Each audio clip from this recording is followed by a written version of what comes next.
SIR এর বিরুদ্ধে বিক্ষোভ ইলামবাজারে 14 নম্বর জাতীয় সড়ক অবরোধ। শনিবার এসআইআর এর বিরুদ্ধে প্রতিবাদ এবং এসআইআর এর নামে সাধারণ মানুষকে অযথা হয়রানির অভিযোগে ইলামবাজারে 14 নম্বর জাতীয় সড়ক অবরোধ করে বিক্ষোভ কর্মসূচি পালন করল সাধারণ মানুষ। এই বিক্ষোভের জেরে দীর্ঘক্ষণ জাতীয় সড়ক অবরুদ্ধ হয়ে পড়ে। ফলে বাস, লরি সহ বিভিন্ন যানবাহন আটকে পড়ে এবং নিত্যযাত্রী থেকে শুরু করে সাধারণ মানুষ চরম ভোগান্তির শিকার হয়। খবর পেয়ে দ্রুত ঘটনাস্থলে পৌঁছে ইলামবাজার থানার পুলিশ। বিক্ষোভ চলাকালীন সাংবাদিকদের সামনে ক্ষোভ উগরে দেন অবরোধকারীরা।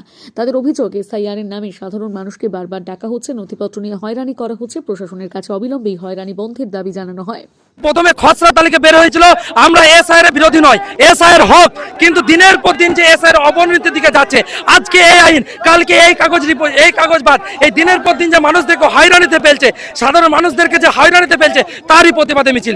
আমার দাদার 1931 সালে দলিল আছে, আমার দাদা 1954 সালে প্রথম ভোটার লিস্টের নাম আছে, 1972 সালে আমার নিজের দাদার কাগজ রয়েছে জমির, বাবা 2002 সালে ভোটার লিস্টের নাম। আমরা 4 সন্তান, তারপরে বলছে নাকি 6 সন্তান। এই যে আমাদেরকে বারবার ঘোরাচ্ছে, এর জন্য আজ আমাদের প্রতিবাদ, আর কোনো নয়। গরিব মানুষকে, সাধারণ মানুষকে যে হেনস্থা, এরই প্রতিবাদ।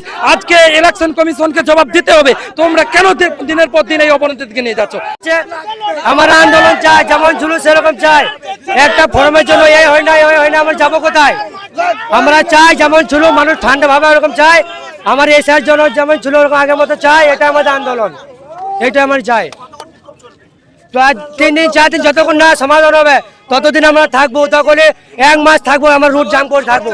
আমরা মারামারি আর গাড়ি ভাঙচুর কিছু করবো না, আমরা রুট জাম করে রাখবো। যতদিন না আমাদের ঠিক হবে ততদিন আমরা এখান থেকে লড়বো না, আমরা এখানে থাকবো।